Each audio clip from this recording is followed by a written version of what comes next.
Hello, fellow educators. My name is Samantha Chauncey, and I'm a biologist and instructor at a beautiful community college here in North Carolina.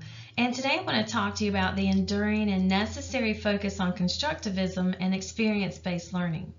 I'll leave you with some strategies on how to implement it as well. This video is for all who educate. The story of constructivism and that focus on experience-based learning is a long one. It may have been Aristotle who first wrote about it in 350 BC when he said, "For the things we have to learn before we can do them, we learn by doing them." I'm often reminded of this quote as a parent when my daughters want to try something new and dangerous. And I realize if she's going to learn how to use that knife safely, she has to use the knife.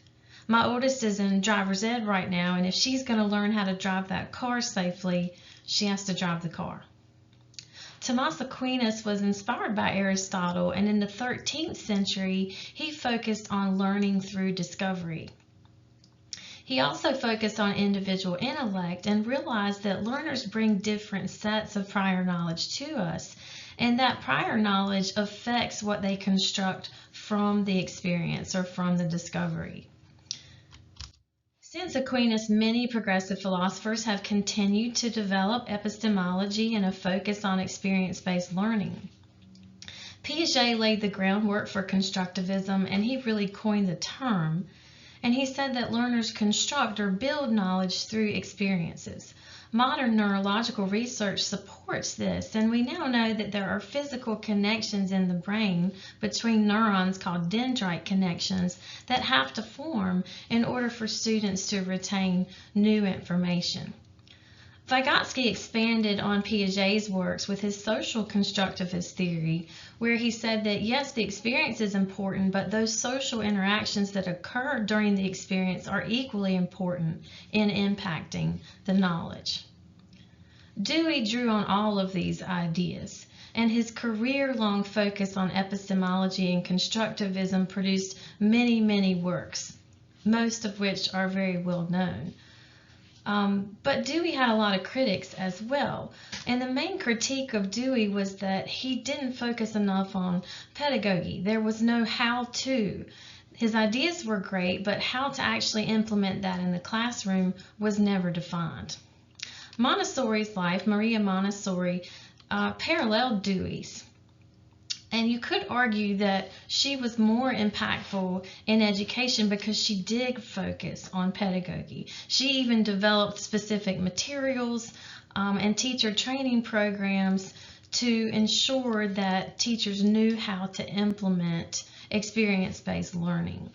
And she has thousands of schools all over the world today, one of which both of my daughters attended. So I'm definitely a proponent of Montessori approaches. And all of this collectively brings us to today's focus on integrated STEM education and brain-based instruction. The promise of STEM education was that it was supposed to be a model for how to integrate the disciplines.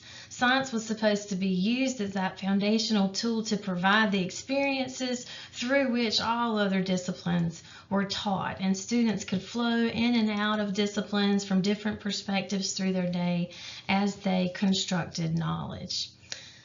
But that's not what we've seen. STEM has not been integrated. It's largely relegated to after-school activities or clubs, or maybe once in a while things that teachers do if they have time.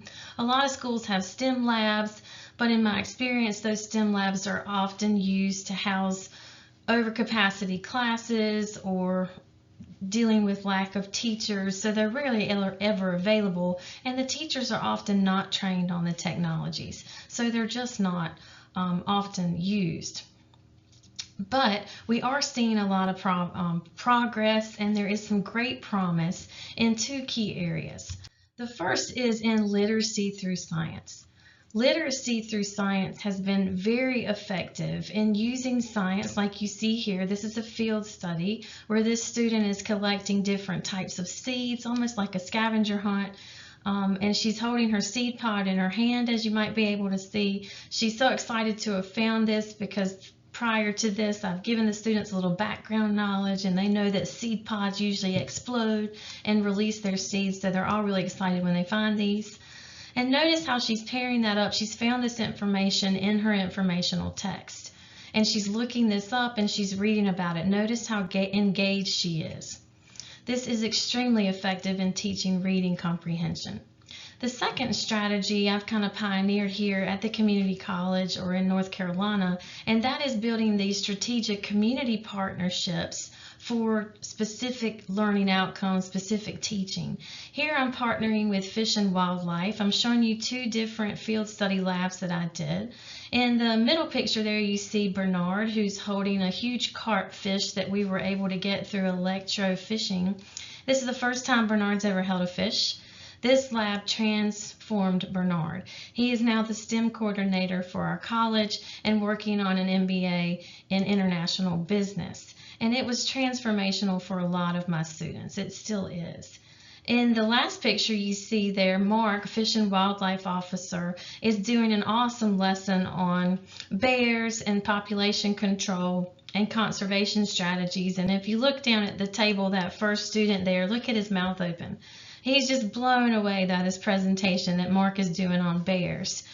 And these types of experiences have taught me so much. And you see a few other ideas. I've partnered with municipalities, energy companies, beekeepers, farmers, and I've been able to bring my students epic experiences. So I encourage you to use these strategies and keep going, because experience-based teaching works.